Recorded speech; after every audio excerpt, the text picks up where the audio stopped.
everyone could just, good morning, if everyone could just get to their seats, we'll start. Great.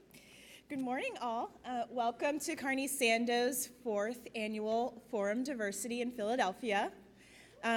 We are so excited to have you all here, and we're excited that we've extended it to 2 days. So it's going to be an amazing 48 hours, we hope. My name is Kim Garner. I am the Director of Conferences here at Carney Sando. I've been with the firm for about 18 years. I do look younger than I actually am, so you know what they say.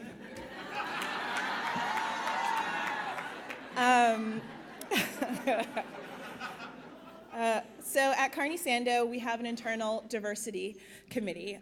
The committee is made up of volunteers.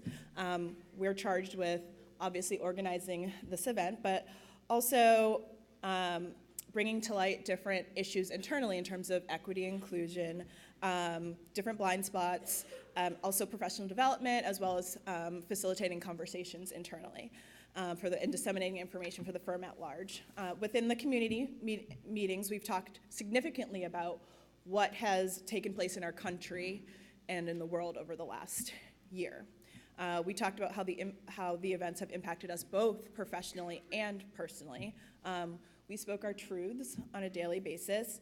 At times, the conversations were tough, but I always believe that you have to be comfortable being uncomfortable to elicit change. Desmond Tutu once said, if you are neutral in situations of injustice, you side with the oppressor. And at Carney Sando, we are committed to the importance of increasing equity, diversity, and inclusion, both within our organization and with the educational communities with whom we partner. The committee decided the theme of this year's event would be, where do we go now? Navigating privilege, equity, and voice. More and more in our discussions, we kept asking each other, where do we go now? How can we be a part of the conversations that are being had within our schools? How can we be a resource for educators? How can we be part of the solution? Since we were wrestling with these questions, we figured others must be as well. So this year's theme was born from authentic conversations amongst us, examining ourselves and the world around us. So I challenge all of you to really be present over the next couple days. Take a few moments to reflect on your intentions of what you want to achieve this weekend. What do you want to take away from being here? And more importantly, how will you turn your intentions and lessons learned into actions? Intent is great, but the real work starts after we leave this beautiful hotel and go back to our daily grind. My hope is that all of you leave here feeling renewed and armed to go back to your communities and instill what you've learned. Strive for progress, not perfection. It's about doing the work on ourselves and within our communities. I will leave you with a James Baldwin quote. James once said, not everything that is faced can be changed, but nothing can be changed until it is faced. Thank you.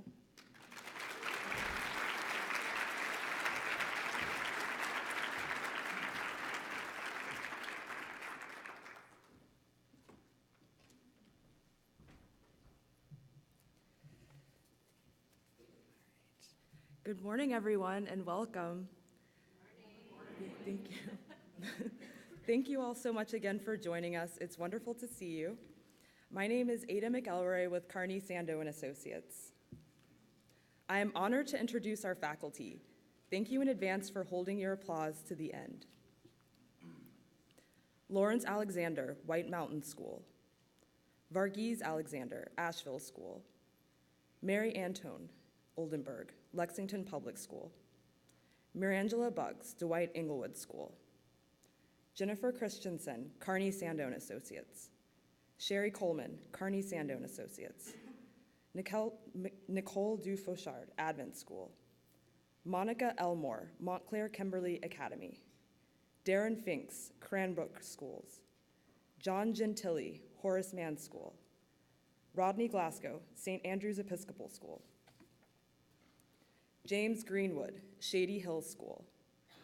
Tran Kim Sr., Lawrenceville School. Philip McAdoo, Sidwell Friends School. Juna McDade, Sonoma Country Day School. Priscilla Morales, Park School. Mervyn Osborne, Beacon Academy. Keisha Palmer, New Canaan Country School. Mariama Richards, Friends Central School. Chance Sims, Northwest School. Judy Williams, Shadyside Academy. And now please join me in welcoming our faculty.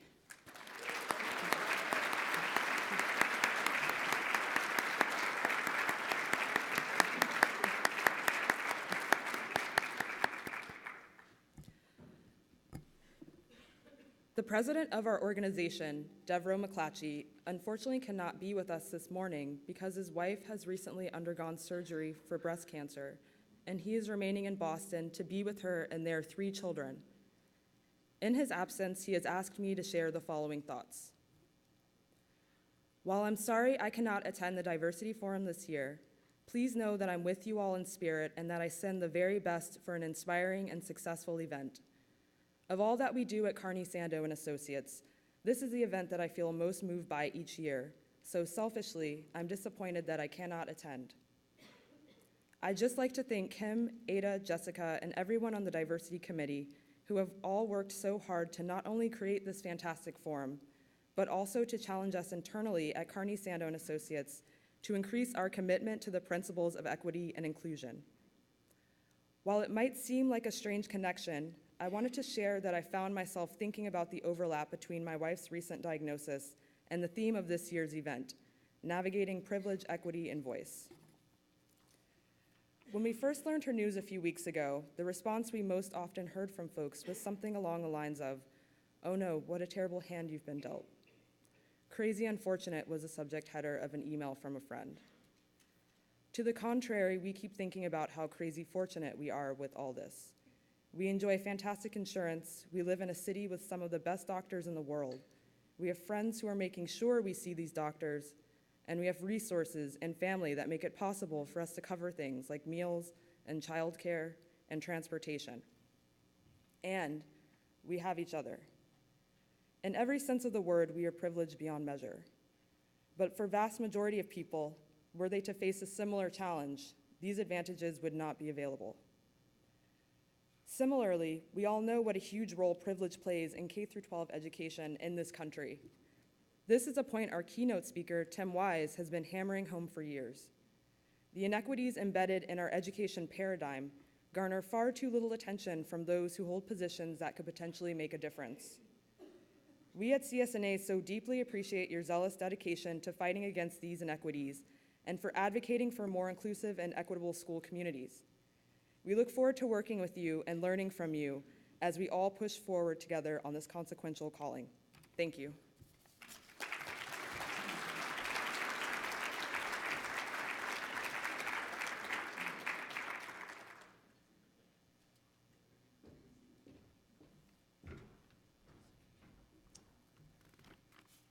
Good morning. Well, thanks for responding back. And I'm a native New Yorker, and by the third good morning, it would have been an eyebrow raise, a head nod, not an actual vocal presence. So I appreciate you all. Thank you all for coming. It's an honor to introduce Tim Wise to help ignite this event. We invited him to join us to mix things up a little bit. I'm guessing, but I feel like this isn't the first time he's heard at a speaking event, but he's the first white keynote we've had at this conference. With the theme, Where Do We Go Now?, we were looking for a different voice. Not only is Tim one of the most prominent anti-racist activists in the United States, and has spoken in countries across the world, he is also an independent school parent. So we wanted to provide another vantage point, another resource for what it might be like for communities and schools and people to move, to think, to connect differently. In his acclaimed memoir, White Like Me, Reflections on Race from a Privileged Son, Tim writes, "We can say we believe in diversity and equity and value multiculturalism and integration, but if we send out children to monoracial, monocultural schools, live in monoracial, monocultural neighborhoods, and expose them to social settings in which everyone looks like them, they will see the inconsistency, translate it as hypocrisy, and conclude that we, as parents, are lying to them when it comes to that which we value." We appreciate you all being here to combat some of those hypocrisies, to diversify the faces, the voices, the ideas of your school communities, and thinking about where do we go now, navigating privilege, equity, and voice. Also consider moving through diversity to inclusion so that all students and their educators in independent schools feel supported, particularly those who come from the fringe or totally outside of those monoracial, monocultural neighborhoods, taking the opportunity to not only look, but listen and learn. Activist, author, and speaker Tim Wise began his career organizing against neo-Nazi political candidate David Duke over 25 years ago. He has since been named one of the 25 visionaries who are changing your world by Utne Reader, has contributed chapters or essays to over 25 additional books, and his writings are taught in colleges and universities across the nation. His essays have appeared on Alternet, Salon, Huffington Post, Counterpunch, The Root, Black Commentator, BK Nation, and Z Magazine, among other popular, professional, and scholarly journals. Wise is an author of 7 books, including his latest, Under the Affluence, Shaming the Poor, Praising the Rich, and Sacrificing the Future of America, Dear White America, Letter to a New Minority, and his highly acclaimed memoir, White Like Me, Reflections on Race from a Privileged Son. He is also the host of a new podcast, Speak Out with Tim Wise. Not so new, it's almost 20 episodes in. Drops on Tuesdays. Wise has been featured in several documentaries, including White Like Me, Racism, and White Privilege in America. He also appeared alongside legendary scholar and activist Angela Davis in the 2011 documentary Vocabulary of Change, where Davis and Wise discuss the connections between the issues of race, class, gender, sexuality, and militarism, as well as intergenerational movement building and the prospects for social change. Wise appears regularly on CNN and MSNBC to discuss race issues and was featured in a 2007 segment on 2020. He graduated from Tulane in 1990 and received anti-racism training from the People's Institute for Survival and Beyond in New Orleans. Please welcome Tim Wise.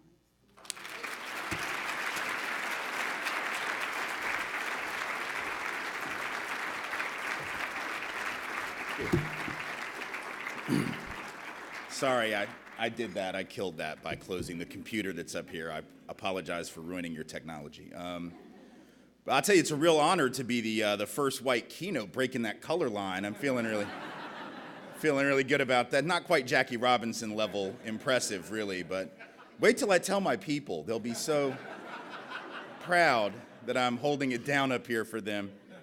Yeah, I ain't holding it down for them, that's for sure. It's not why they brought me, and it's certainly not why I came. Haven't you only had like 2 keynotes, though? I mean, like, right? Like it was Brother West and me. Now, it is nice to follow him, and I'm not going to be able to do what he did. I'm not even going to try. But when you say, like, you're the first white out of 2, like that, I don't even know. Whatever, you know.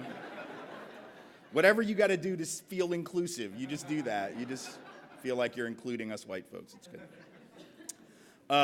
It is good to be here. It's early to be here, but it's good to be here. Like I had all day yesterday to relax. I know some of you got in late last night, so you probably are a little more tired than I am. But it is a real honor to be here. I know many of you in the room, many old friends, and by that I don't mean you're particularly aged. Not that there would be anything wrong with being aged. I just mean I've known you for more than a minute, and it's good to see you again.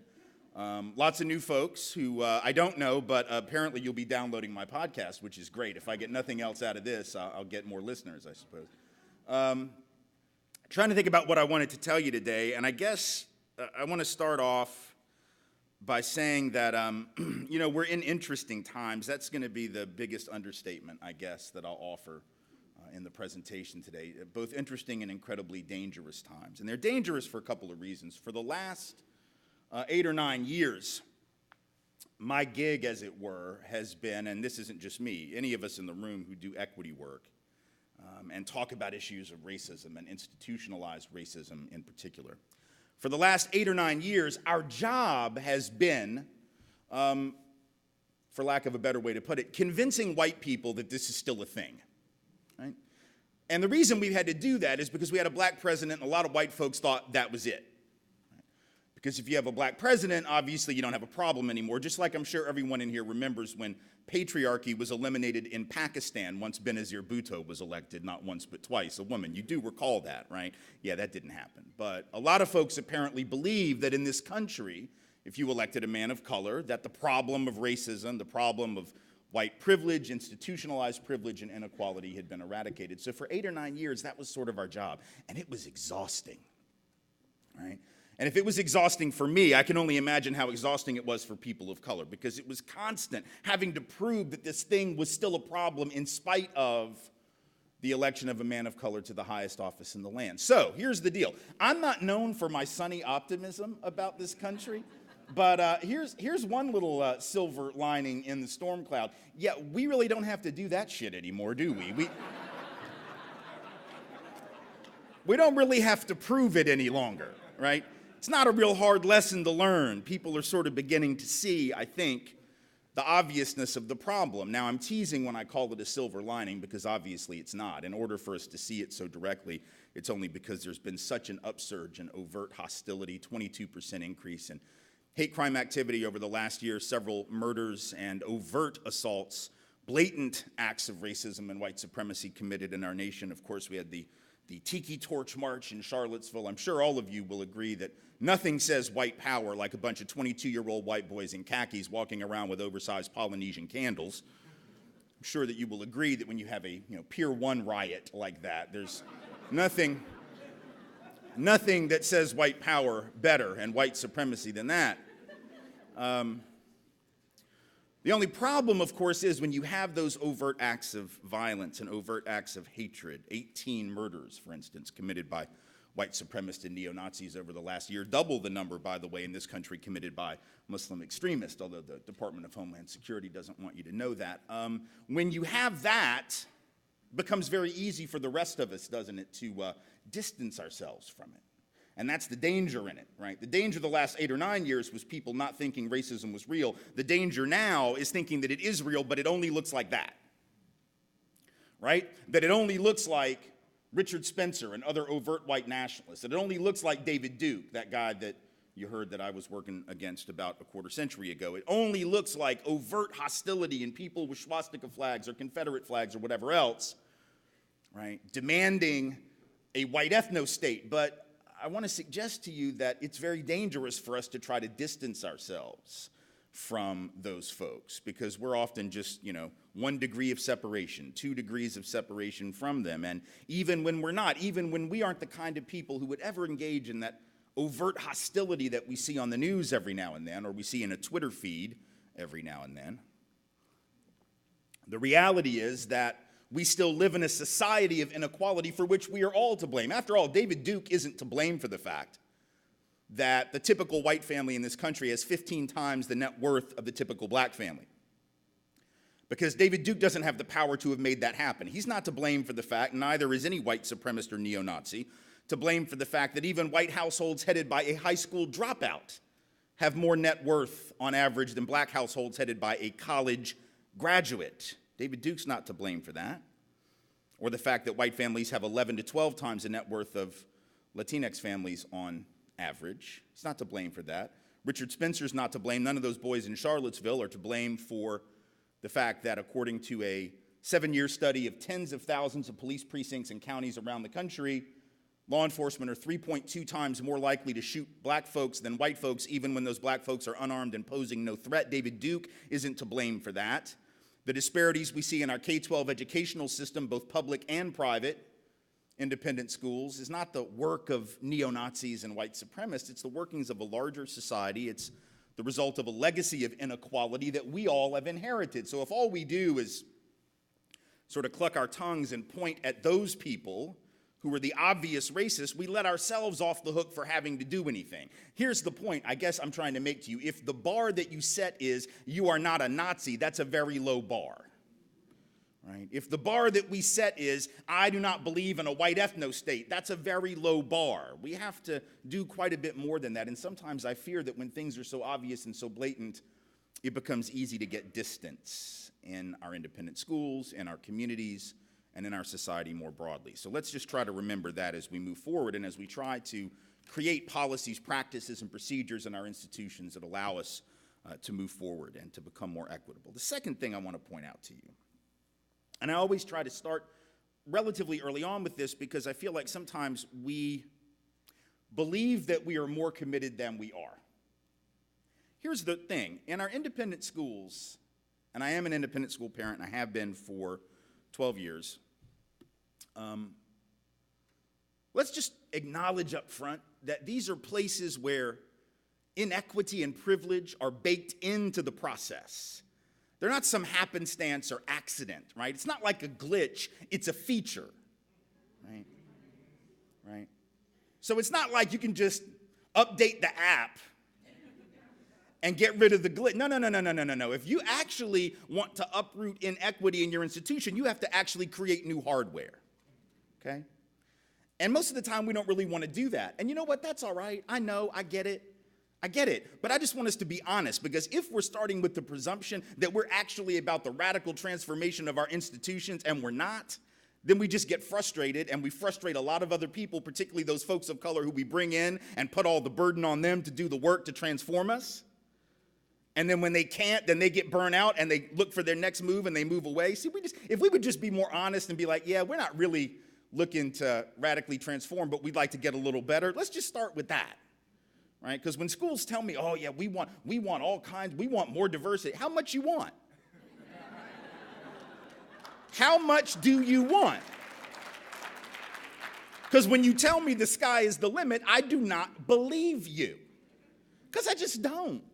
Because I know what happens when the sky actually becomes the limit, right? When the school gets a little bit too different, that's when y'all start getting letters, and when you get nervous, and that's when alums start causing trouble and parents start causing trouble, go, oh, I don't know about this. I'll come back to this in a minute. I just want to seed this out there, because I do believe that there's a limit, and I just want folks to be honest about what their limit is, and then within that limit, then we can do some work.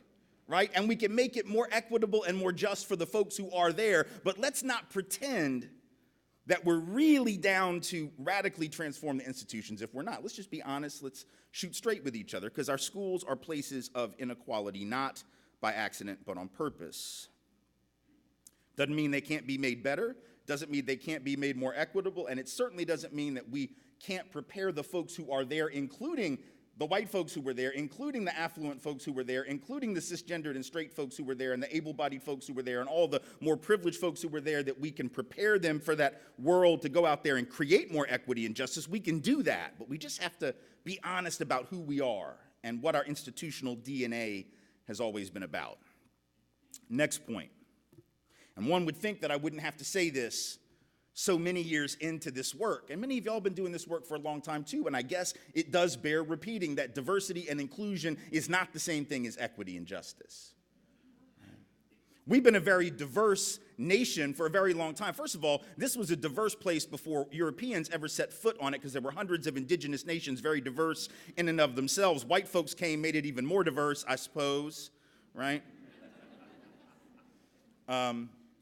Actually, there were some African folk here first who actually got dumped by the Spanish off the coast of South Carolina before the Mayflower. We sometimes forget that. So there were Africans here before most of our white ancestors were. So they made it more diverse. There have always been diverse. There are lots of folks in the Southwest who are just coming home, and we don't want to let them, right? Let you marinate on that for a second. Folks whose land we took in a war of aggression that we started on false pretense. Now they want to come home, and we tell them, no, we changed the locks. Right. So this has always been a diverse place, never been an inclusive and equitable place, though, at the levels of power and authority. So we can have diversity, we can even have inclusion, we don't necessarily get equity. And I really understood the difference between this thing the first time I ever went to Minnesota for a talk. Some of y'all have heard this story, but it bears repeating. Anybody here from Minnesota? Always a couple of y'all. And look, I love Minnesota. I do. I love it. It's cold. It's real cold, but I like Minnesota a lot, right? But the first time I went there is when I really came to appreciate the difference between diversity and equity, right? I'd gone up there for a talk. I'd just gotten on the road. I mean, we're talking the very first couple of months that I was out there. So I'm like 26, 27, whatever it was. And I get picked up at the airport by these 3 very nice white liberal kids, who went to the college that was bringing me in. And as we're driving back about an hour from the airport to the school, we were talking, and the guy goes, "I'm so excited that you're going to be here for our diversity day." And now I was scared, right? Because when you tell me you have a diversity day, sort of tells me indirectly what the other 364 days are going to be like, right? So I get a little nervous. And I wanted to be polite because I was excited too, right? I'm on the road, I'm doing my thing, this is what I want to do, I'm happy to be there. So I said, well, I'm happy to be here too, this is great. And so we keep on talking, and I wanted to know some things about the school because I wanted to make sure that I addressed any kind of particular concerns, that night in the talk. And this is before anybody really had, any kind of widespread internet access, so I didn't have access to this information. This is back in the days of catalogs and stuff, right? When we printed out documents, and I didn't have any of those. So I wanted to know some things about the school. I didn't know anything. They start telling me, but really what I wanted wasn't just like demographic information or who majors in what. I needed to know something about the racial climate. And so I asked them about that, and the guys looked at me like I had called their mother a horrible name, right? They just sort of looked wounded in this earnest Midwest Minnesota kind of way, right? They just looked at me, and this one guy goes, "Well, goodness no." And he actually said goodness no because it is Minnesota, and he is incredibly earnest, right? "Goodness no, we don't have any racism here." And I thought, well, now that is weird. Like that is strange, right? I mean, for a couple of reasons it's weird. Number one, I am an anti-racism educator. So why in the hell would you bring me in if you don't have any racism? That seems like a odd waste of your money and my time. Now, make no mistake, I'm going to take your money. And I'm going to give my time. But it just seems weird and redundant and odd, But the second reason it was weird and odd is I've been white a long time, and now almost 50 years. But even at 26 or 27, I have been white long enough to know that when other white people tell me there's no racism operating in a place, I don't automatically assume that they know what the hell they're talking about. Like, I don't just jump to the conclusion that they're probably right. I tend to doubt them. Just like when men tell me there's no sexism, yeah, I'm going to check with some women. That's just me. That's just sort of what I do, I know it's weird, but I just sort of like to verify, get a second opinion is my thing. So these guys are like, yeah, there's no racism. And I said, well, how do you know that? I mean, that seems odd, right? But I'm going to give them the benefit of the doubt. Maybe they know something I don't. I said, how do you know? They said, well, it's this thing we have. I was like, what? You have a thing that gets rid of racism? That's amazing. Why haven't I heard about that? I was living in New Orleans. I know we didn't have it. I was getting ready to go to Michigan after I got done in Minnesota. I was fairly confident they didn't have it. I wanted to pick it up. Where do I get this thing? And I said it just like that because I'm sort of a smartass, but they, being earnest Midwesterners, did not actually pick up on the cynicism in my voice. It just went completely over their heads, so I let it drop. And they said, no, really, we have this thing. And I said, well, tell me what it is. Stop teasing me. They said, well, it's sort of our way of life here. It's like our motto. It's like our slogan. It's our thing. And then they told me what it was. They said, it's this thing we like to call, and the couple of Minnesotans in the room know what's coming, Minnesota nice. Yeah, that's what I did. And I was waiting for the rest of the answer, right? Because I thought that can't really be it, right? That's like a bumper sticker, right? It's a tourist commission slogan. I'm not confident that it's a thing that actually gets rid of racism, right? So I said, what is that? And the guy goes, well, it's just sort of like the golden rule. You just treat people the way you want to be treated. I'm like, really? That works here? That works. That gets rid of racism here because that has been around forever. And it's never gotten rid of racism anywhere else. But here, you're telling me, in Minnesota, that golden rule, given a particular geographic semi-Norwegian spin, suddenly begins to work.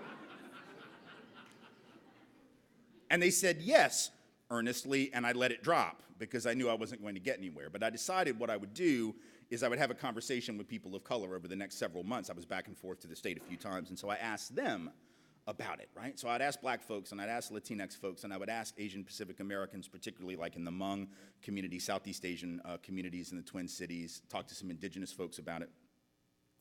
And I asked them about this Minnesota nice, and they all had the same response, right?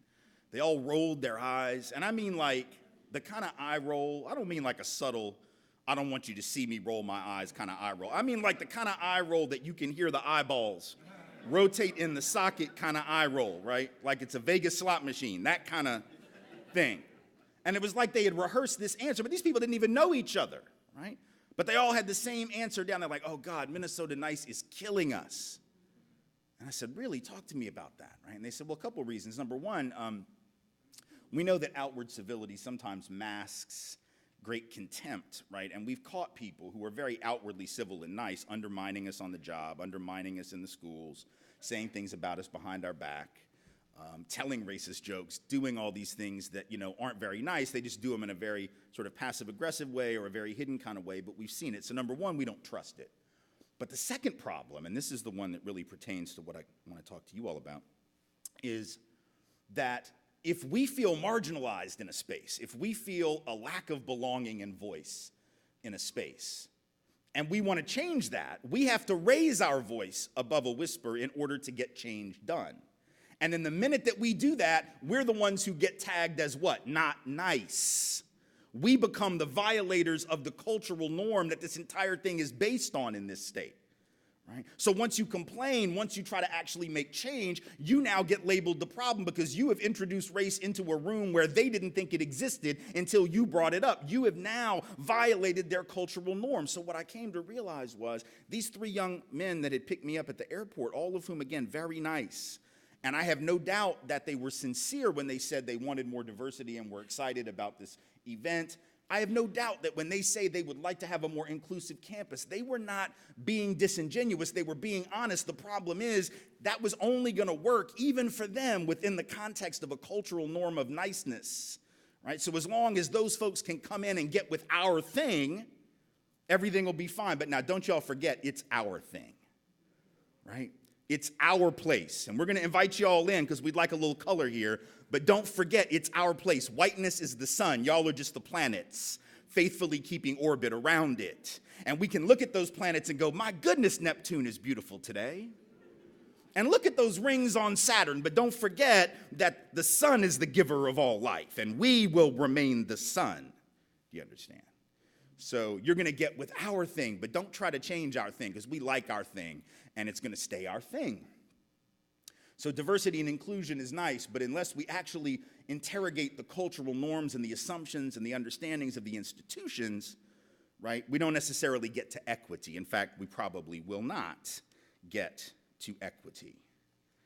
And it's important to understand this because this affects directly the way in which students of color and families of color who engage with our independent school communities receive and experience those opportunities and those spaces, right? The difference between folks of color having a burden of representation in those spaces versus mostly white folks having the privilege of belonging. What do I mean by that, right? The privilege of knowing that my belonging in that space is never going to be questioned. No one is ever going to wonder whether or not I had to pull some kind of special strings to get in or whether or not I'm only there because the school made a special effort to include people like me. No one is going to ask whether that white student who's 5 generations at that school actually has the academic merit to be there or if it's simply about coasting on the name of that family and the donation made to the library fund. Nobody's even going to ask.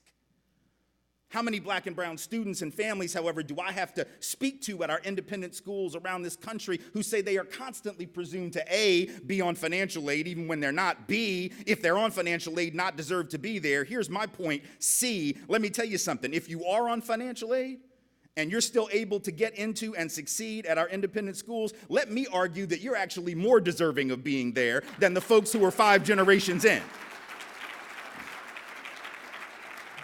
Because if your family can just write a check for those children, that means they've had some advantages. They damn well ought to be able to get into that school and succeed. But the folks who can't write the check, if they can still pull it off, yeah, they need to be there. They deserve to be there. But see, that's never presumed.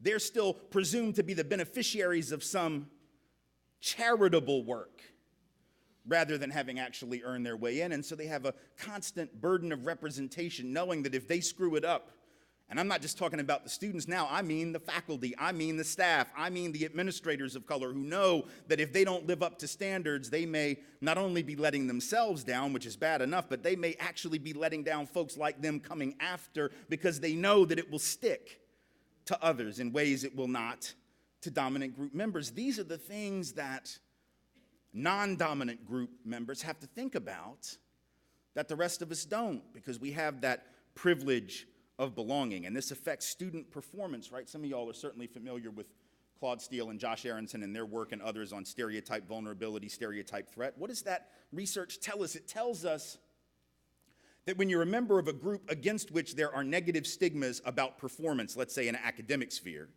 right, that you can be just as talented, just as qualified, just as capable, study just as hard, just as serious as a student, but the mere fact that you are having to compete against not only other students, but against a stereotype about which you are aware and which you desperately don't want to confirm, will add stress to your academic experience that will drive down performance independent of your own ability, independent of your own levels of preparation, independent of how hard you study. This research has been going back now for 30 years. They first started doing it with men and women, actually, on math exams. They then later extended it to race and class and a lot of other categories. Just to give you a quick recap, what they did was they would take men and women who had always been good math students, and they would put them in different rooms and give them a math test, because keep in mind, the stereotype, right, the stigma here is that women are not as good as men at advanced or difficult math. This, of course, is disproven all around the world, but it is a very common stereotype in the West, right? And so because of that stigma, and because women are aware of that stigma, the theory that these researchers,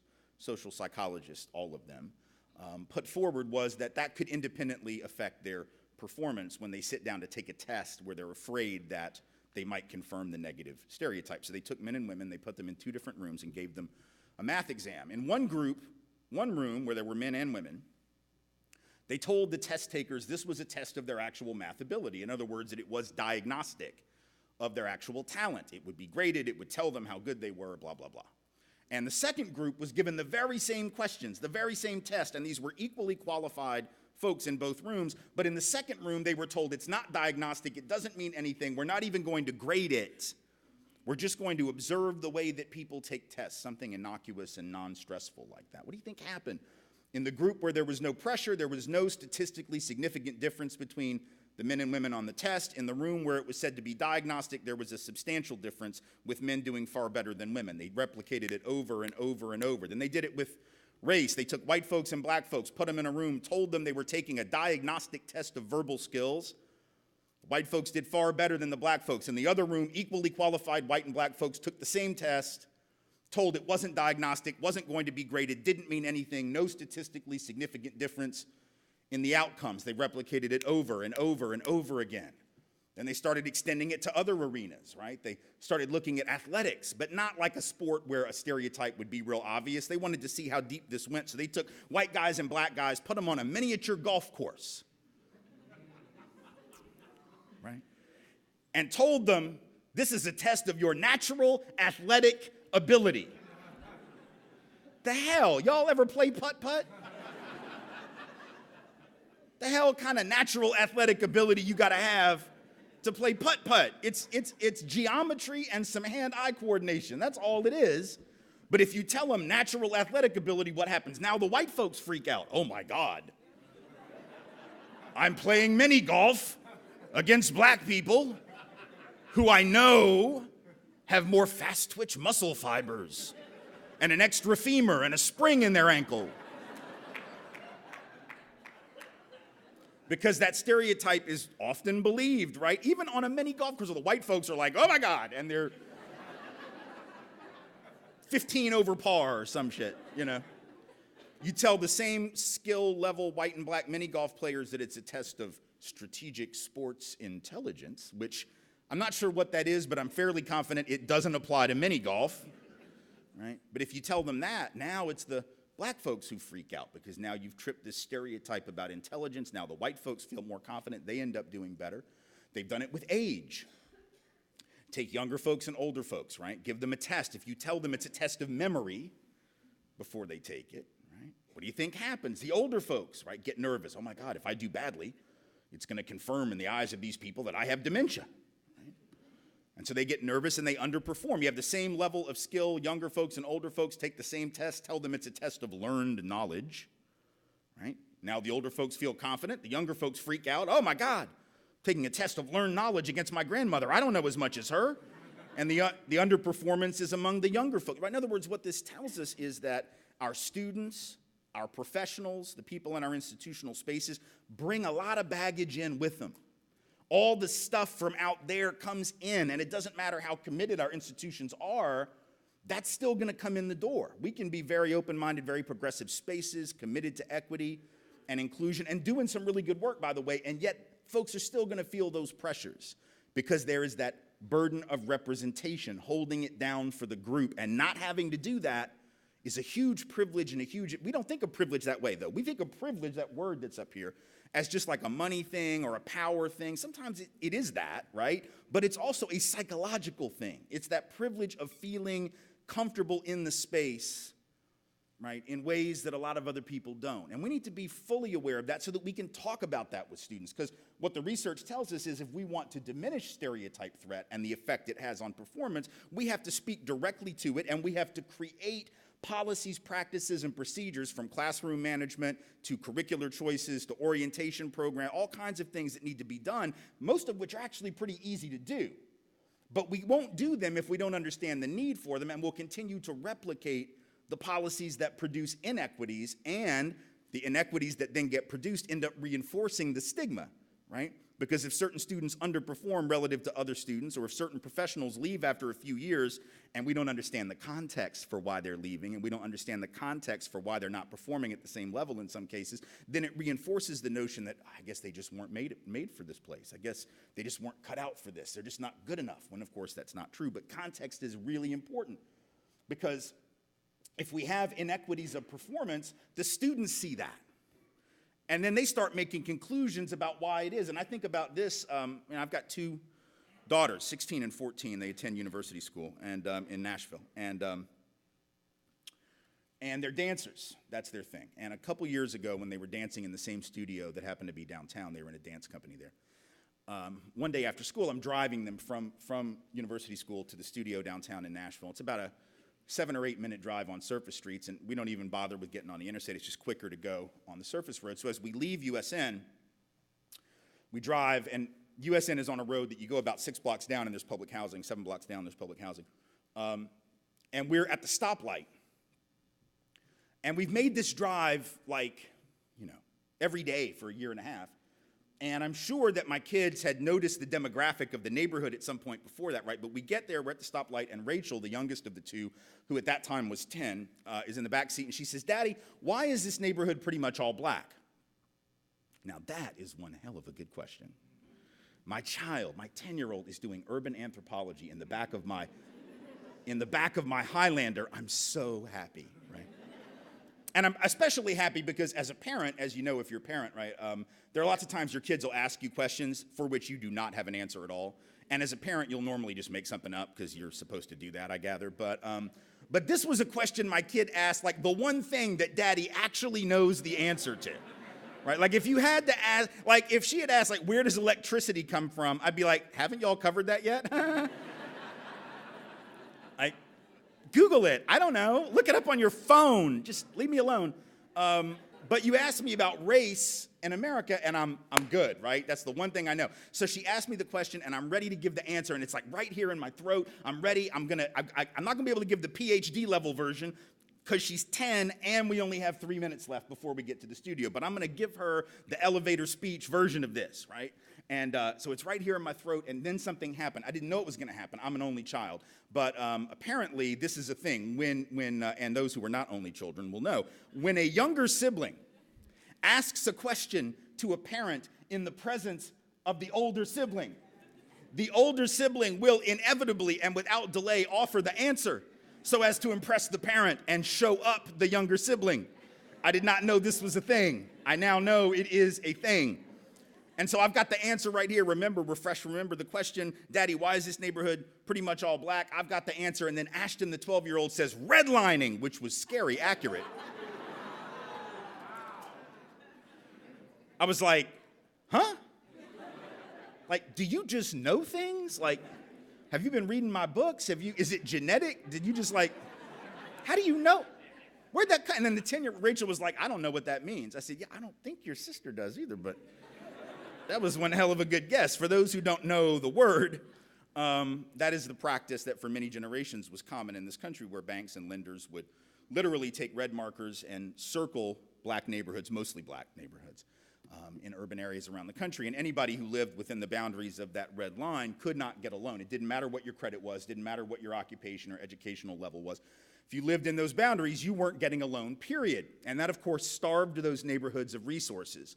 Now, that's not actually why the neighborhoods became black. My daughter was a little wrong about that. That's why they're poor. It's one of the reasons they're poor. But the reason they actually became one race, by and large, was a little different, but it's a related phenomena, right? Ultimately, remember, public housing was built for white people. Black folks and brown folks were uniformly excluded from it from most of the units for the first couple of years. At the very same time, though, the government did what? They also created the FHA loan program, the VA loan program, later GI Bill benefits, which in theory were open to all, but in practice not so much.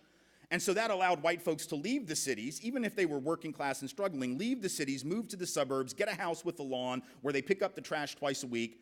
In other words, the government subsidized white flight, paid for white flight, actually invested in white flight, which left behind black and brown folks in the cities who then were redlined, deprived of capital. That's how the neighborhoods became black and poor. I dropped them off at the dance studio after giving them that little version. I felt pretty good about myself, but then this horror washed over me. And it was the horror of recognizing what would have happened if I did not know the answer to that question, or if other parents don't. Because my kid ain't the only one wondering, right? My kid ain't the only one who wonders, why do these people live over there and these people live over here? And why do these people go to school over here in a building that looks like that? And we go to school over here in a building that looks like this, right? Right? Because kids start wondering that. They start wondering why the spatial dynamics are what they are, whether it's in their school or in their neighborhood. And if you don't know the historical context, because see, children are not born with a sociological imagination. They are born curious, right? They are born wondering things and wondering about things and looking around and being amazed by them and asking questions. But the sociological imagination we have to provide for them, or else they will default. And if I don't have the answer to my daughter's question in the presence of both of my children, what do you think their default position is likely to be in this country? Their default position is going to be the only thing it can be in this country. It's the thing this country gave them. It's the fundamental building block of our ideology as a country, the notion that wherever you end up is all about you, right? If you work hard enough, you can make it. If you didn't make it, you just need to try harder. That notion of rugged individualism, which I beg to remind you is a myth. There's no such thing as a rugged individual. Indeed, there's no such thing as an individual. We are not individuals outside of a social context. Humans are social creatures. None of us were raised on an island by a porpoise. Right? In fact, if you ever meet anyone who really is a rugged individual, you need to get the hell away from that thing. Because it will be feral. It will be dangerous, right? It won't have language. It won't know that whole taboo about not eating you. You need to run from that. You don't want to be around that, right? There's no rugged individual. We're all social creatures. We're products of our environment, of our families, of the people that we meet throughout our lives. But our country says, as a building block of our ideology, that it's all up to you and you can be anything you want. Well, if we believe that, and we don't have a sociological imagination that interrogates it because our schools didn't insist upon it, or our families didn't give it to us, then what do those children that we're trying to bring up in this world conclude? They conclude the reason those black folks live over here like this is because they just didn't work as hard. Because if they had, they wouldn't be over here like this. And the reason these white folks are over here and disproportionately in these schools and disproportionately in these neighborhoods is they just must be better.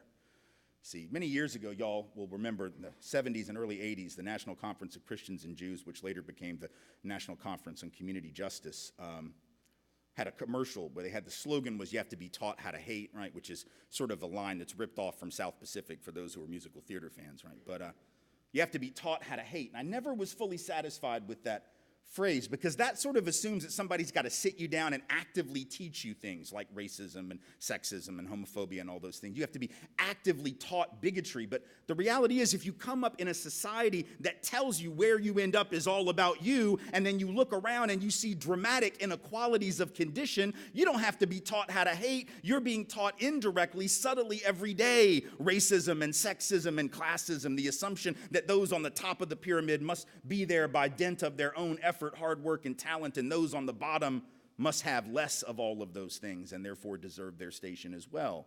those become almost rational conclusions unless we interrogate. So our schools have to be asking those questions, teaching those questions, encouraging that conversation if we're going to move to real equity. And our good intentions aren't enough because institutional inequity operates regardless. If we're still admitting students and hiring professionals using the same credentialocracies that we've always used, not meritocracy, not actual ability and talent, but credentials, we're going to continue to replicate inequality. Because look, if I've had a 5-lap head start and an 8-lap race, I ought to look better on paper, y'all.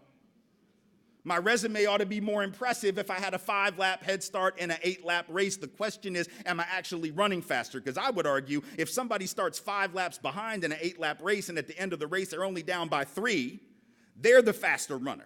So we need to be hiring people and we need to be admitting folks as students, or really, let's be honest, families, because our schools don't just admit students, they admit families, right? Not on the basis of our sort of historical accomplishments or our test scores or all these things. I mean, we can consider that. That can be part of the mix.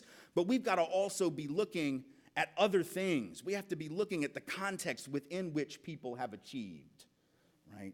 And adjusting our standards appropriately, not so as to lower them, which is the knock we always, oh, you're lowering standards. No, we're adjusting standards to be more equitable, more fair, and more legitimate. Because if that person who starts out behind narrows the gap, they are indeed the faster runner. And the same is true with someone who scores a little bit lower on a test but had more to overcome in order to get that score. That's a more impressive student. It's not about lowering standards. You're actually raising them. Anybody who believes that our independent schools were places of better academic quality 50 years ago is not paying attention. It is not true. Anybody who thinks Harvard was a better school when they gave out gentlemen's C's to people that didn't even go to class and they were all white men isn't paying attention. Our schools, whether colleges or K-12 independent schools, are better. Our children know more, are learning more, are being challenged more than their parents and grandparents ever were, and they're being done that favor in more diverse, more equitable, and more multicultural space. There's no contradiction between diversity, inclusion, equity, and quality. The contradiction is in believing that there's a contradiction, right? There's no reason that we can't have both. We just have to be willing to stand on principle. And again, our good intentions are not enough. And our progressivism is not enough. I've been in a lot of independent schools that pride themselves on their progressivism, right? But sometimes that progressivism is this performative progressivism, or what is being called in certain circles nowadays performative wokeness, right? Right? And so I go to places where they're very proud of the fact, right, that the kids call the faculty by their first names, because that's supposed to be radical.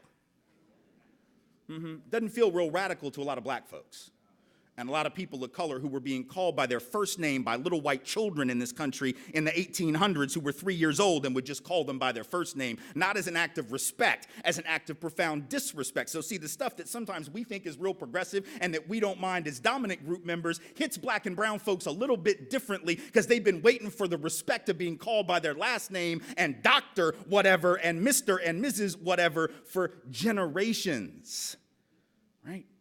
But why do I have to tell you that? Right? Why is that even something that has to be said? We ought to know it, but a lot of schools I go to apparently don't. And then that faculty or administrator or staff member of color has to be the one that sort of spoils the cultural mood of openness by saying, no, I want to be called doctor, whatever. And you go, well, you know, like they're a stick in the mud. Like they're the one that's spoiling the otherwise open-minded mood of the school. See, that's performative stuff. It's not real. Or we do a lot of good community service work in our schools, and I'm not knocking it. Community service work is fine, but why is it always seemingly, not always, but so oftentimes built upon a premise of incapacity of the people that we're quote-unquote helping, right? Built on a deficit model that says we're going to bring all of our privilege and our money and our good intentions, we're going to help you. We're going to fix something in your neighborhood. We're going to come and build houses. We're going to come and feed hungry children. We're going to come and teach literacy to kids that don't know how to read, right? Why does it have to be based on charity rather than solidarity? Why does it have to be based on the notion that they're the ones with the deficit? Because see, some of our kids have got deficits, and our families have got deficits of understanding about the society in which they live. If you're going to teach literacy to kids in 6th grade that can't read, and you're not asking how in the hell you get to be 12 years old in this country in a school system and you don't know how to read, then you're not actually doing the work. If you're going and building houses for Habitat for Humanity and not asking yourself or being forced to ask yourself why in the wealthiest nation in the history of the world folks still aren't housed, if you're going to feed people who are hungry at a soup kitchen and you're not asking how it can be that in the wealthiest nation in the history of the world there are people who don't have enough food, you're not really doing the work. If we're going to do community service, it has to be based on the idea that we are acting not for, but with the people in that community, and that not only do we have a service to provide, they've got something to teach us, and we need to listen. Several years ago when I went to Northfield Mount Hermon, and it was right after Katrina, and they were doing some incredible stuff because they had implemented a curriculum around what had happened in New Orleans. They were taking students down there, but one of the teachers who led that effort, the primary teacher who led that effort, made sure that before they went, they had an understanding of the historical dynamics of race and class in New Orleans. And when they got down there, they didn't just go out and strip houses of, rotting drywall or whatever, or help put up new stuff. They went and they sat with community leaders and they learned from them. Community service became a two-way street, a recognition that, yes, y'all have some needs that we can help fill, and we have some needs that y'all can help fill. And so this is going to be a reciprocal arrangement. We both have something to give. Right? It's a very important lesson for families and young people to learn that all of us have got gaps that need to be filled. Some of those are material gaps, and maybe those with more privilege can help fill some of those. But some of those are knowledge and experience gaps, life learning gaps that the marginalized have in abundance, a plethora of resources there that we don't have, that they can share, and that we need to value, to listen to what it is that they are saying, and to create space for them to do that. I've been to other independent schools that I think are doing an amazing job making sure that when you go, particularly for emerging populations of Spanish-speaking families and students in the community, many of whom are not yet really in large numbers in our independent schools, but they might be down the road in a close-by local public school. And for a long time, schools be like, we're going to go and help them learn English. That's going to be our service. But I've been to some schools that I think are doing it right, that are saying, yeah, we'll go do that, and then we're going to have those folks in that community help our kids learn Spanish, right? Because they have a skill, they have a talent that our kids need, and once again, we can make it reciprocal. It doesn't have to be a charity model. It can be a solidarity model. How can I help you? How can you help me? How can we build something different together? That's a very different mindset, and I think a very healthy one. So we can't rest on our laurels when it comes to these things. We have to lead with our missions. We have to make our missions central to everything we do. And we all have these lovely missions nowadays. Right? They're lovely. They really are. But I don't think that we've ever really asked the question, how do we operationalize this fully in policy, practice, and procedure with everything we do? How do we stand on principle? How do we make it clear to everyone in the community, the alums, the families, the teachers, the students, the community at large, that we are trying to create a community of learners, not just for the sake of learning in the abstract, but for the sake of improving the society in which we live. We're in a very dangerous time right now, as I said before, and there's really not any time to waste abstracting education from the broader project of creating multiracial, multicultural democracy. If we are not educating for multicultural, multiracial democracy, what are we doing in 21st century America? What are we doing if we're simply educating people so as to help get them into a good college or a good graduate program, put them on the track to professional success? That's a 19th century model of schooling. We need to upgrade both our skill sets and our understanding and our narrative, because the country into which we will be depositing our students is a fundamentally different one than even their parents knew, let alone their grandparents, their great-grandparents, their great-great-grandparents, or some of those 5 generations out who were the first graduating class members of some of our schools, because I've met folks like that. Some of y'all are in this room and you know who I'm talking about. There are folks like that as well, right? But the world is different. The needs of that world are different. Therefore, the needs of our students have to be different, and our families' needs have to be thought of in that context. We have to be brave enough to stand on these principles, even if it alienates certain people with long-standing connections to our institutions. A, because it's a moral issue, but B, it is also a practical one. Right? We are doing our children no good service if we treat them as though the world hasn't changed, and if we deposit them into colleges and universities that are going to demand that they know how to navigate these issues. See, colleges expect you to know how to do this. They expect you to know how to have this conversation. And one of the reasons sometimes that it gets so difficult at the higher education level is because we haven't done an adequate job, or we think we're doing an adequate job because we're comparing down at other schools that we think we're doing it better than. That's a real problem. That's a real problem for the school that my children attend. I dearly love University School of Nashville, but sometimes we can get a little bit lazy too, because we look at some of the other independent schools in Nashville and we go, at least we're not them. You know? At least we're doing it better than them. And at some point, and many of us in here, we all know that that's what we do. We even though there are schools doing it better than us, but we don't compare up, and we don't say, man, how can we do more of that? We compare down, and oh, thank goodness, you know? But that's just not enough. We have to demonstrate a real commitment. I know there's going to be pushback. I know there already is. Parents will scream, alums will scream, I'm not going to give my money to yours. Bullshit. They're going to continue to give you their money. You know how I know that? Because everybody bluffs. Everybody with a lot of money likes to make a lot of noise about how they're not going to, we've been 5 generations, right, you've been 5 generations at that school, and you're so bought in to that identity, you are not going to pull your funds. And let me tell you, because they do the same thing in college. I remember University of Illinois back in 2007 when they made them get rid of the chief logo because it was incredibly racist, and the NCAA said you can't use it. And all these University of Illinois alums with a lot of dough, I'm not going to give you another $1, right, if you don't bring the chief back. Well, that was nonsense. They didn't lose any money. In fact, they made more money because there were other people who finally decided that university was actually about something. See, we got to act like we need to stop acting like there's some fixed pool of people out there. Oh, I mean, there might be some folks that get angry. I'm not going to send my kids there anymore. I'm going to pull my money out. So what if they do? You know what? There are other folks out there more open-minded than that, who have money, who don't go to your schools right now because they view them as elitist institutions of privilege and power. And if you would change those policies, they would come through your doors in a heartbeat. I know, because I was one of those parents. I was a public school kid, and I'm still one right here. Right? In an ideal world, let me just say it, in an ideal world, these institutions that we're talking about here today wouldn't exist. In an ideal world, would not exist.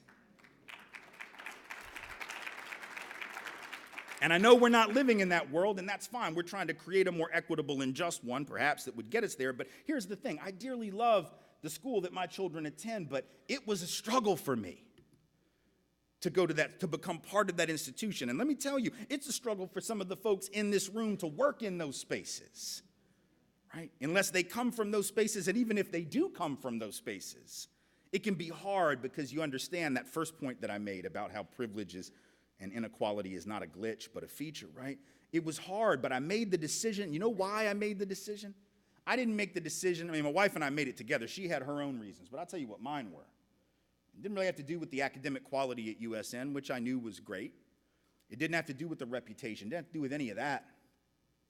It had to do with the fact that Caroline Blackwell was the director of multicultural affairs at that time at that institution, and I knew her well, and I knew her work, and I had great respect for her. And she convinced me to come to an open house. She said, look, we can't kidnap you, tie you up, and make you come. Why don't you just come check it out? And I knew Caroline, and I respected any institution that would have her around for as long as they did doing that work.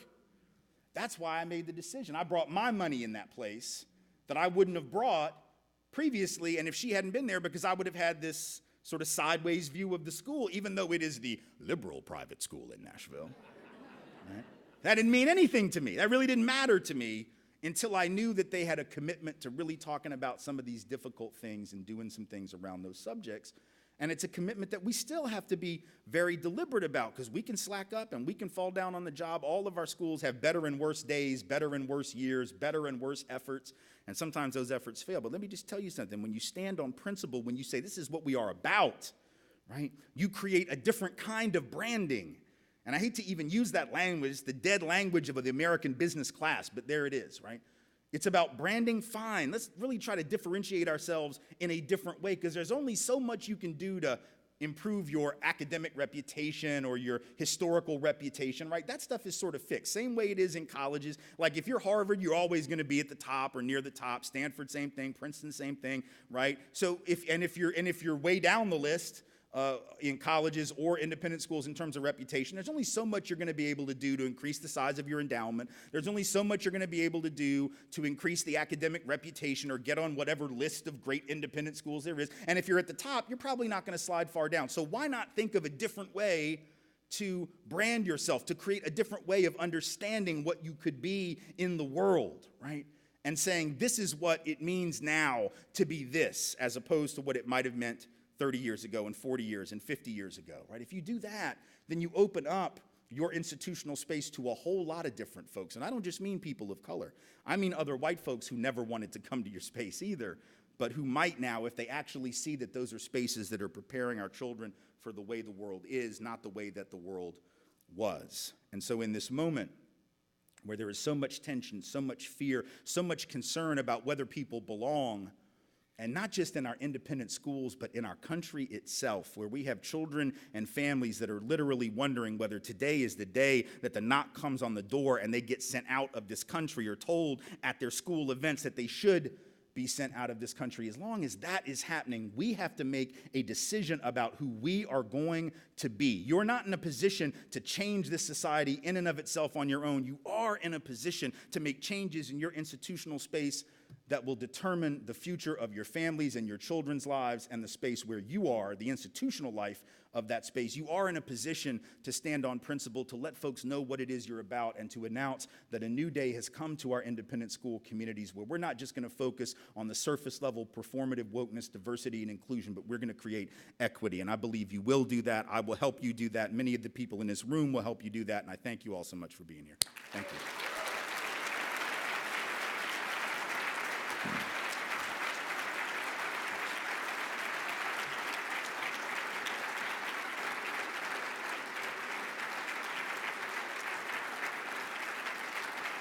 Thank you. Thank you. Thanks. So we have about 15 minutes, and I said I would take some questions to the folks who put this together. So if you have them, I think we have a mic. Yeah, we got one right there, and that's the only one. So if you're physically able to come to the microphone and interested in doing so, please do. If you're not physically able, or just don't like to stand up in front of people at a microphone, I get it. Actually, I don't get it, but I know there are people like that. I know there are people like that, and I have great respect for you.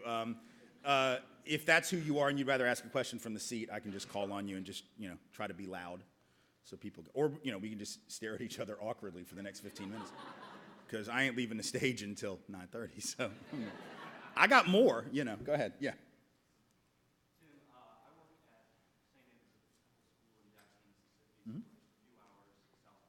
Yeah. There's a lot about what you described that resonated with us in terms of the similarities between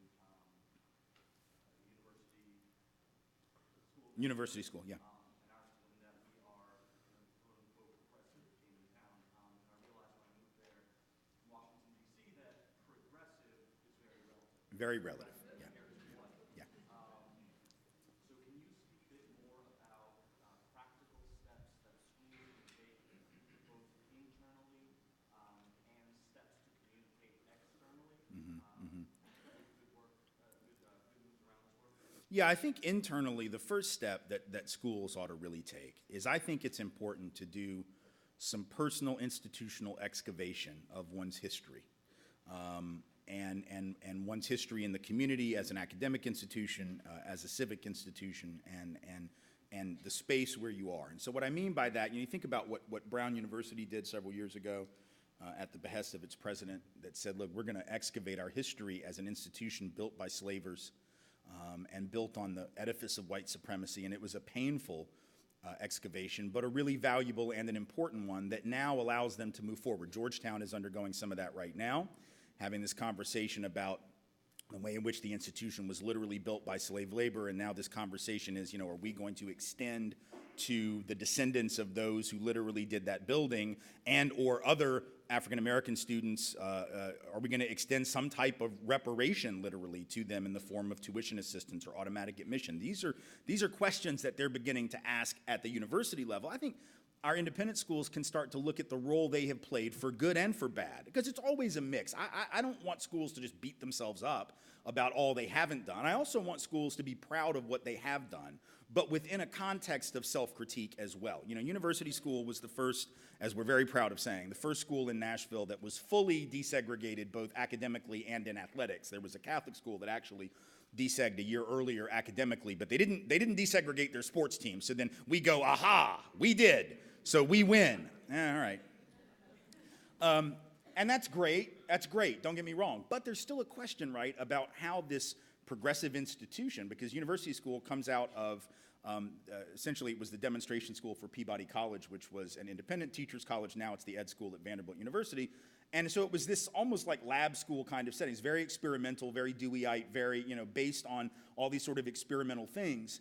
And yet, from 1913 or 1915, whenever it was, until 1962, I guess, it still was this exclusive white supremacist, in effect, institution. So we got to deal with the good and the bad. Yeah, we made this decision, and we've done these good things, and this other thing is still there. So let's talk about it, and let's have an honest conversation. I think the reason that's so valuable is it allows people in the institution to see that they're part of a living institution, an institution with a past and a present, and then the ability to determine its future. But you can't determine your institution's future if you don't really understand where you've come from. So I would say a real sort of truth and reconciliation commission type thing, right? This is what was done in South Africa after the fall of apartheid, and I think really communities around the country, not just schools, but communities ought to do that, where you have a real conversation. And in our case, and I think this is true for many other schools, have a conversation about what it means to be in Jackson, Mississippi, as an independent school in a city that has a large black population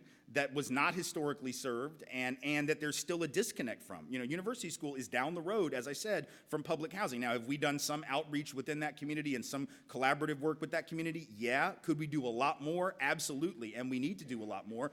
But let's have that conversation. How did this community get to look like this versus our institution? And that way the students, the parents, the faculty all feel that they're engaged in a process that goes beyond the four walls of the school.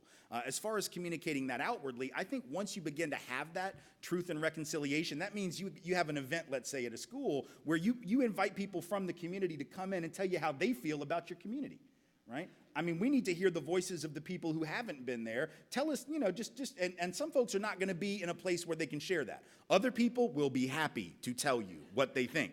And as long as you're actually going to listen and not interrupt and not try to parse the conversation and steer the conversation, right? Try to find out from folks what that's like. I think another thing our schools need to do is, it's a little bit different, but, you know, when people leave, whether it's students, staff, faculty, administrators, when people of color, let's say, leave an institution, a lot of times we start guessing why they did it rather than just talking to folks, right? We don't really do like exit interviews with people just to find out, like, hey, what worked for you, what didn't? So like at University School, for instance, we start out with a pretty large cohort of students of color in the lower school, and it drops off at every level. So my 10th grader, who will be an 11th grader next year, I hope, she's doing real well. She's doing real well. And her head of high school is right over there. So help me out now. Help me out. She's good. But that 10th grader, let's say, when we think about what's working for students and what's not working for students, and we think about finding out, like for her, I know what's working for her. And I know the things that she would like better. But when folks leave, we sometimes don't try to find out. We're not really interested in learning. So what happened is when she started out in lower school, she was in a cohort, kindergarten cohort, that was 40% kids of color, which was really quite extraordinary even for USN, and that was actually higher than normal. Normally it might be around a third, but she was like 40, 41, 42%. By middle school, that had dropped off to about 27, and by high school, it's down to about 16, 17%, maybe 20 in a good year, right? Why? Well, the answer is, I don't really know why. I'm not 100% sure, and I'm not sure that any of us know for sure. People have their theories. I want to find out. You know, now it might not be about feelings of cultural isolation. It could be other things, but whatever it is, we need to know. So why don't we ask people when they move on, whether it's as families or whether it's as staff or faculty, hey, tell us what we did right, tell us what we did wrong, tell us what we could have done better, so that we can then begin to implement that stuff. I just don't think that we communicate clearly enough our intentionality around those things, and that makes it hard both for the communities that sometimes surround our schools and are in nearby proximity to our schools, as well as other families, it just keeps them from walking in the door altogether because they don't really know where our heads are. And I think if we're a little bit more transparent and a little bit more humble, really, about our role, and that we're just as quick to self-critique as we are to toot our own horns, and to do them both in good measure, then I think we'll be able to communicate to folks that we really do want to delve into these issues at a deep level in ways that maybe we haven't previously. Yes? Good morning. Since you, I have a question for you since you know white people so well. I do. I know them all. I have them all on speed dial. Okay. Watch this. Half the people in the room will get the tweet. Go ahead. So my question is looking at levels of resistance among white resistance. Yeah. You know, as folks of colors in independent schools, we do a lot of jumping through hoops at many different levels. Yeah. When data and logic and experiencing the legacy of racism and explaining institutionalized racism as that processes are in place and resistance comes, yeah. How can you break down the degrees of white resistance and what happens when a lot of those processes are in place? Yeah. That'd be great. Well, the degrees of white resistance are, they shift over time, and they're not hard and fast levels. But, I mean, I think you have, first of all, white resistance is primarily about two things, at least.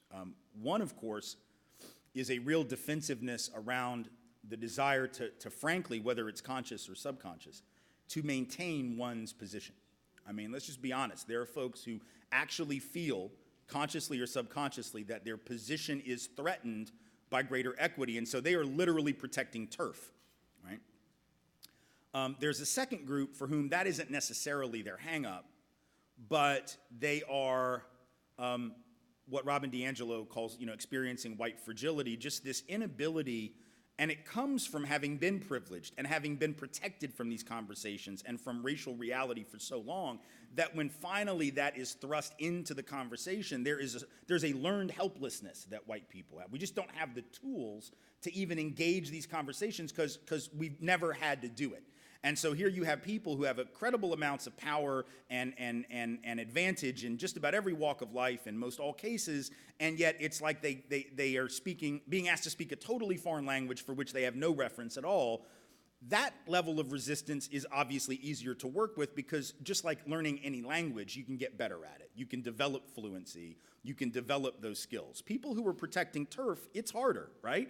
Because if I'm protecting turf, especially if I don't even know that's what I'm doing, and it is to some extent happening at a subconscious level, because you have a lot of people who are very progressive outwardly, whatever that means, politically, socially, ideologically, but who nonetheless really like the stuff they have, and including their position of power and authority, and think that what we're asking them to do is give all that up. There's this sort of false perception that equity means that I have to give up a whole lot, like I'm going to have to give up my house and give up my job and quit and give all my money away. And I think, we talk about things like reparations, and I have this image of white people in my head all sitting around going, well, does that mean that, like, I have to get out my checkbook every month and right under the water bill, I have the black people bill? That's terrible. Like, that's what I think a lot of people envision, right? That I don't want to pay a black people bill. That's not what reparations is. That's not what anybody's talking about, but I think people really think that. Like, I don't want to have direct deposit to black people, And so we got to get out of this space of thinking that that's what we mean when we talk about equity or repairing damage.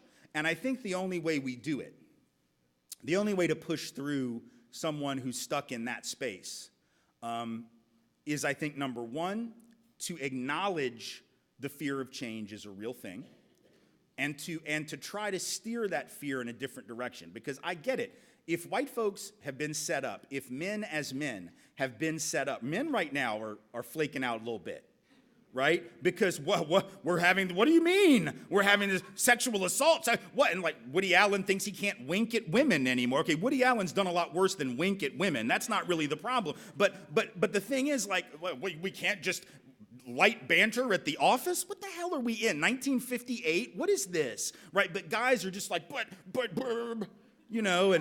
and and straight folks are, well, my marriage is going to be worth less if you can marry. If your marriage is so pathetically weak that it's threatened by same-sex marriage, like what? Like how is it weak?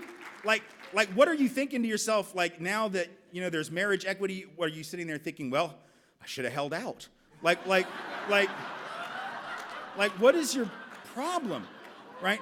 But seriously, like this is a fragility that comes from, and I think the only way, like I want to acknowledge to people who've been set up to expect the world and to expect what W.E.B. Du Bois talked about with regard to race as the psychological wage of whiteness, right? Which is to say, I might not have much, but at least I've got more than these people, right? Thinking of your well-being in relative terms rather than absolute.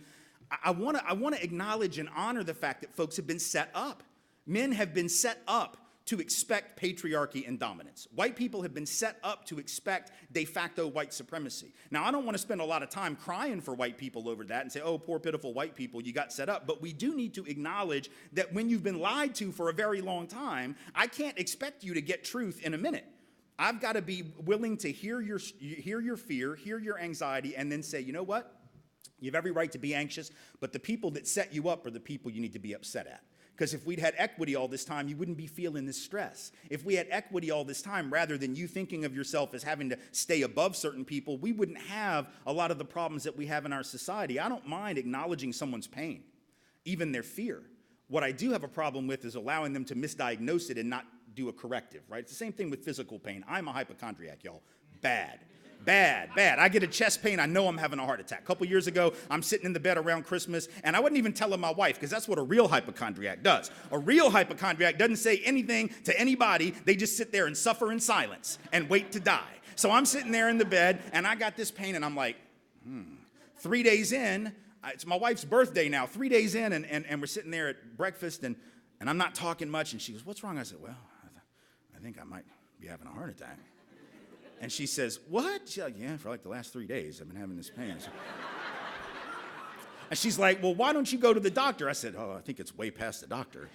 Yeah, I think I might need to go to the hospital. She's like, really? She's like, what kind of pain? And I described it, and she was very empathic, very nice, wonderful, caring woman, very compassionate. So she acknowledged my pain, right? She was like, okay, that sounds like it hurts.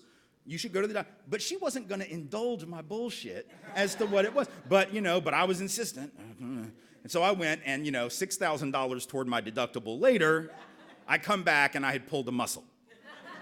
And my wife says, yeah. So she was empathic about the pain, but she insisted, hey, next time, let's not diagnose it with Google, right? Let's not, because, you try to diagnose an ailment on Google, you will end up on some chat board with somebody that says, oh yeah, I had those symptoms and I died 7 months ago. And you're like, no, you didn't. You're right there on the chat board. But then the hypochondriac in you says, well, maybe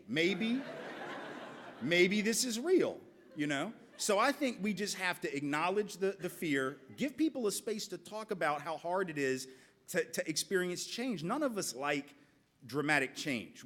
As a species, we're not really, evolution is a very slow thing, both biologically, but also sort of affectively and emotionally. And so I think it's okay to acknowledge that people are worried and give them the space to speak to that, but then try to steer that fear toward other things. The fear of what's going to happen if we don't get better at doing this. The fear of what's going to happen if we don't build multiracial democracy. The fear of what's going to happen if we turn kids out into a world that they're not ready to actually navigate, because that stuff is scarier in the long run.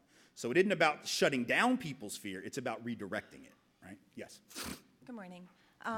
When I'm helping my students in middle school apply for high school, or high school apply for university, they can write essays, they can do a lot of things, and I can help them with that. But the thing that I'm wondering how to help them with is the drop-down menu of, are you Caucasian, are you Hispanic or Latino, or what are you? What is your race and what is your ethnicity? And they don't know how to answer that, and I don't know how to help them, because when I'm applying too, we have so many things within us, and they're afraid, well, is it, if I'm Latino or Hispanic or Black, or if I'm one of these things, does that mean I'm bad and they don't want me? Or does that mean I'm going to get extra money because I'm better, because I'm going to make their institution look better? Right. And they don't know how to answer that. So they get everything done, and they go back to that, and they keep looking. And I'm in I'm in so many of those categories. How do I choose one? And do I do other, or what is detrimental and what is helpful? It's Well, I think that we It's have a to help loaded our question, Yeah, I kind think of. we have to help our young people understand that on the one hand, they should identify however they choose to identify. Whatever it is that they feel is right in that regard. So if there are people who will identify as a number of different things, and you should identify with any and all of those things that speak to you. And there are You a lot can of our only choose kids are. one. What's that? You can only choose one. Well, in some cases, that's true. You can only choose one. And in that case, I think that the lesson we want to give to young people, and this is what I've said to parents before and I've said to students, when you are in a position of having to choose one, and that is a common situation, I think it is incumbent for the sake of, because the reason the school is trying to get the information is typically just the same reason the Census Bureau does in a way. It's so that we can have a sense of who are we, who's here, and because that way you know the needs that you might have to meet, the program and policy and procedures that you might need that otherwise you wouldn't. So it's really it's a tool to help institutions navigate an increasing level of diversity, multiculturalism, et cetera. In that situation, I always encourage people, although you can and should identify however you identify, when you're given that list, I think it's helpful to identify as that which you will likely be seen as and treated as, and have been so far. So in other words, you can be, let's say, Tiger Woods, who says he's Cablinasian, whatever that is. But what we know, right, is that as soon as Tiger Woods did what Tiger Woods did and got in trouble for doing what Tiger Woods did, and I would go on sports chat rooms and read the comments, nobody said, well, that's just what Cablinasian men do. He was black now, right? In other words, so he came to be viewed in that way. O.J. Simpson was never viewed as black because he didn't want to be. He said, I'm not black, I'm O.J., but as soon as he was accused of double murder, he was black again, and that was the way that the country viewed him and talked about him. And so I think we need to say to our young people, you should identify however you choose to identify for the sake of record keeping, for the sake of institutional record keeping. How do you feel you're normally viewed by people? Are you viewed as a Latino person or a Hispanic person or an Asian American, or are you viewed as multiracial? And if so, if that's an option, you can choose it. But if you're viewed, if you're somebody who typically is viewed as a white person, or is viewed as a black person, or that's helpful for that school to know. It's not perfect, these are imperfect categories, but we keep these records for valuable reasons of trying to understand who we are today versus who we've been, and who we're going to be in future years, and what are the different programs, practices, policies, and procedures that we might need today that we wouldn't have needed, and which we won't know that we need unless we've got that data. So it's imperfect, and people should connect with whatever part of themselves and every part of themselves, but it's important to also know how you're viewed in the world. Right. And I think by the time kids are in middle school, they're starting to get a sense of that already. Yeah. Thank you. Thank you. Hi. So as a candidate, if I'm looking for a school, an institution that isn't just being performative about their inclusion, what kind of questions do I ask? Like, I want to teach English or biology, Yeah. so how do I make sure that when I say I want to teach beyond the English canon, Yeah. they'll actually support my lesson plans? Well, I think you need to ask them questions about how those decisions, curricular decisions, are made. Do you have the freedom to make those decisions without having to run them through 7 layers of bureaucracy and the head of that department to allow that kind of teaching to take place? Find out what they've done up to now. And really, I would ask questions about how are those decisions made? How do teachers typically decide at your institution what they're going to teach? Because I think we have this tendency to believe that there's just an obvious thing that you teach 10th graders in English. There's just obvious books that you teach. There's just obvious plays that you teach, but it's not obvious. It's the result of subjective decision making, and sometimes those decisions are great and appropriate, and sometimes they're not. And I look at the reading list even of my own kid's school, and I see some really good new stuff, but I also see some stuff that I feel is just on there because it's supposed to be. And some of it my daughter actually enjoyed, stuff I couldn't stand, so maybe it serves a function, but I want to know how those decisions get made. Why do we decide that this canon includes this book and this book and this book and not this book and this book? And if the answers are not, indicative of a deep thinking around that, then that might be a red flag. I also think it's important to ask institutions where you're a candidate about their weaknesses in these areas. You know, because institutions always ask candidates their weakness. It's a trick question, right? It's a trick question, and we always know that what people do is they turn one of their weaknesses into a strength, blah, blah, blah, right? There's all these tricks that they tell you to do. Whatever, you know. Sorry to blow up any person in here's like plan. I'm just saying, like, don't do that. Everybody's expecting that, right? But I think it's important to turn it around on an institution. You know, tell me where you think you're falling short in these areas that I might be able to help with, right? What are the things you don't feel you're doing well enough? And if the school is willing to be transparent and humble and give an answer, or just even to show that they've been thinking about that, that's a green light rather than a red light or a red flag, right? That says to me, okay, this is an institution that knows it doesn't have all the answers, is trying to get better at doing these things, is self-aware enough to share with someone who isn't even one of them yet what their weaknesses are. That to me is a really valuable thing to find out, and that'll help you navigate that a little. Thank you. Yeah, you bet. Good luck. Hi. Hi. I have a question about navigation. I went to an all-girls private boarding school in the 70s, and our cook was a German cook, and her name was Mrs. Fraumeyer, and her assistant was black, and his name was Oscar. Now, I'm at a school where we call the teachers by their first names, and I do that too because that's what we do. But it does feel a little strange. Now, when I look at that word navigation, I'm thinking about action. Yeah. So I'm thinking about how those of us in these independent schools, those of us of color, we have to either do things or not do things. Like our process of navigation has to do with action and inaction, and you might call it picking a battle. Yeah. You know, I'm going to pick my battles or not. And I think that process can get to be exhausting. Yeah. How can we coach and receive coaching in these situations where we have to make decisions of what to say and what not to say, and what to do and what not to do? Yeah. Do you have any, thoughts of that or recommendations about that? Well, I think there have to be spaces established within our institutions for folks who are facing those pressures and those realities to which you speak, to vent their frustrations, to brainstorm about that very question, to provide support to one another. I think it's one of the reasons that affinity group structures can be very valuable, not only for students, but also for faculty and staff and administrators, to be able to have some time to really get together and to process that outside of the room where other people are who maybe don't have the same intentionality, and just to sort of get clear on what are, as we pick our battles, how do we make those decisions? What are the hills we want to die on or potentially die on this week, metaphorically speaking? And I think some schools have created those kinds of spaces and really encourage them.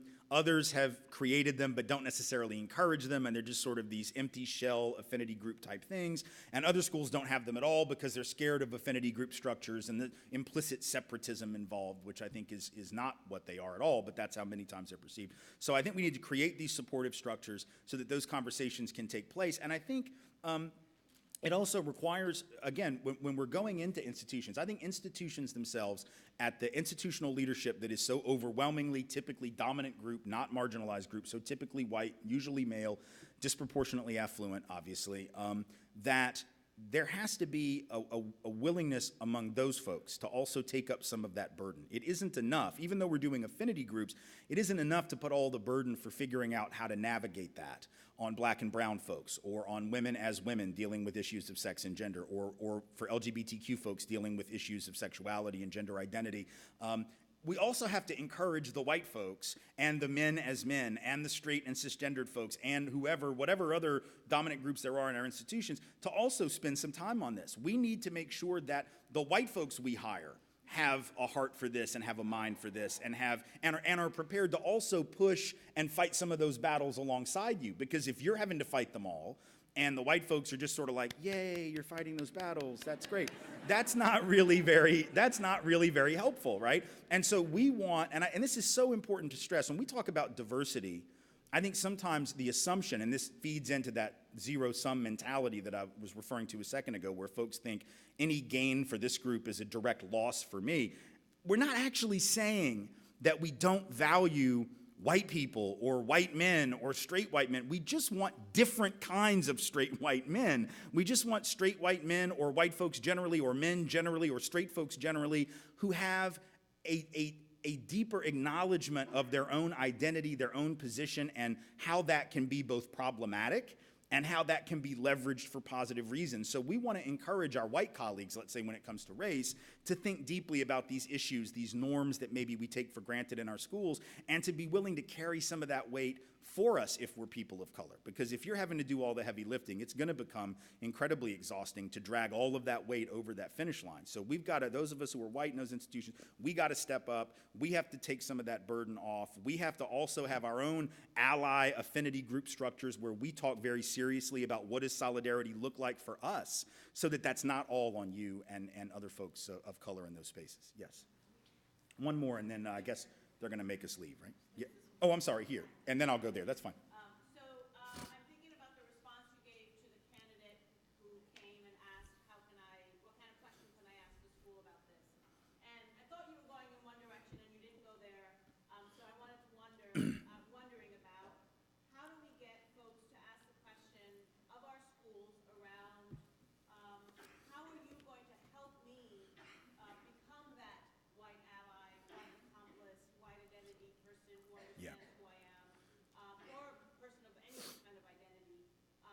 Then you spoke about it in your answer to the second person who came up here. So I wondered if you could say something more around how we as institutions in hiring candidates need to think about what space we're creating for them to grow as racial beings with anti-bias perspectives, with equity in their minds, and how are we going to prepare them and support them in that work? I think the first thing the institution has to do in that situation, and I've said this both to colleges and I've said this to K-12 independent schools, I think the first and most important thing is transparency about how much remains to be done, and a very clear articulation of a few ideas that you already as institutions have to try to make things better. Work that can then be joined by that new candidate, not taken up entirely by that person, but joined by that person. One of the things I think that's very frustrating, in my experience, what I hear from folks of color who cycle in and out of various independent schools, or colleges and universities for that matter, is a sense of feeling that, when they came for the interview and when they were shown around the institution, it was all, peaches and cream, and look how great this is, and it's going to be awesome, and we really want you. And they felt wanted. They felt the love. They felt, look, there's no question, right, that they got a lot of respect and a lot of attention, a lot of care and nurturing, but it was also, there was a sense that they had that there was something they're not telling me, right? And what these candidates would tell me, what these folks who oftentimes took these jobs is like, I took the job because it was a good job and I wanted to make a difference here and it felt like a good fit, but then I found out what they hadn't told me. And if they had just been honest, I might very well still have taken the job, but I would have taken it with a very different frame of mind. I would have come in with an understanding, okay, I'm going to war again. And see, I sort of knew that, but I let my guard down a little bit because everything seemed so cool. And so I want, what they would tell me and have told me is, I want the school to just say, look, we got a lot of work to do on this particular area. Here's what we're trying to do about it. We would love to have you be a part of that, so that the person knows when they go in, okay, they hit the ground running with a sense of where the weaknesses are, where the strengths are. And here's the beauty of that. If you tell me up front that you've got those weaknesses and those things that you need to work on, when I then call you on it and challenge you, you can't get all defensive. Well, what are you bringing up? Well, you're the one that brought it up. You told me this. Now you knew when you hired me and when I accepted the position. We all had an understanding, did we not, that this was going to be part of what it was. And of course, we also, let's be very clear, our institutions need to pay for that expertise, right? And I don't just mean pay the director of multicultural affairs or diversity and inclusion. I mean, if we have got staff and faculty who are doing extra time outside of the classroom, outside of their normal described job description, mentoring to every kid of color, taking care, putting out fires whenever they get set, that's work. That's work, and that deserves combat pay. That's real work, and that needs to be compensated. Yes. Hi, so I'm a college senior looking to enter teaching, and I was wondering if you had any practical steps on the level of educator to student of lessening or just acknowledging the real emotional and academic burden of those demographic assumptions that you were talking about earlier? Well, I think that what the research says we can do as educators, it's really interesting how simple some of the steps are to reduce the stereotype vulnerability. That's what you're talking about, right? That research, you can read about it, by the way, in Claude Steele's book, Whistling Vivaldi, which I highly recommend to all educators. There's also a website, I think it's called reducingstereotypethreat.com or .org. But a few of the things real quick. Number one, stressing group work over individual work. What they found is, the research over the years has found that black students, for instance, study just as hard as anyone else and just as long. But there's a disproportionate tendency to try to study alone, almost like psychologically trying to prove that I can do this. And so you don't study in groups as often. What we know is group study actually does facilitate learning oftentimes better. And so when we've done simple classroom management things where we encourage folks to work in teams, on projects, in teams, on homework, work as teams before tests, everybody does better and the gaps often dissipate. The second thing is we've got to stress, there are some things in the classroom that teachers have done where you, sometimes very simple. They took these classrooms and they had them for an entire semester, or actually for a whole year, do centering exercises before, let's say, high stakes tests or final exams. So what they would do is they would say at the beginning of the semester and before every big test, take out a piece of paper, write for 5 minutes about a value that's important to you. Didn't even have to be about race or culture, identity, anything, just anything that's a value of importance to you. For 5 minutes, we're not going to take them up, we're not going to read them, we're not going to grade them, and then we're going to take the test. And when they did that, the students of color in these schools had a 3-quarter letter grade jump over the course of the semester, which lasted even 2 years later relative to the students who didn't have that done in their class. Other things, stressing the malleability of ability. I think sometimes kids come into our schools, and families do too, with a sense of aptitude, like I'm just not good at this. And if you come in with that and you're battling stereotype vulnerability, that can become very toxic. So it's important for our schools to start out by saying, look, everyone here could get an A. You're not all going to get an A if you're a school that grades. I know some of our schools don't. But everybody in here can succeed and learn this material.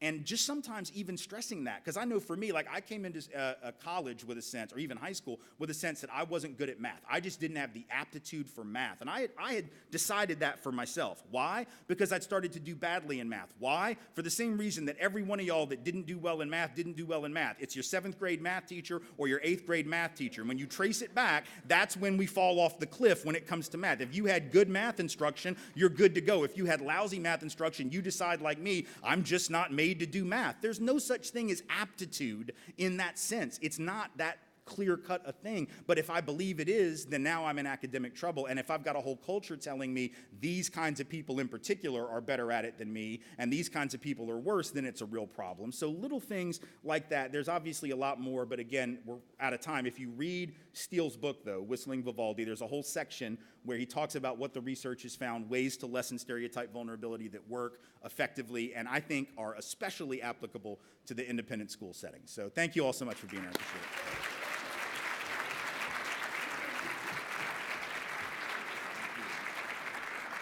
Thank you so much, Tim. That was wonderful.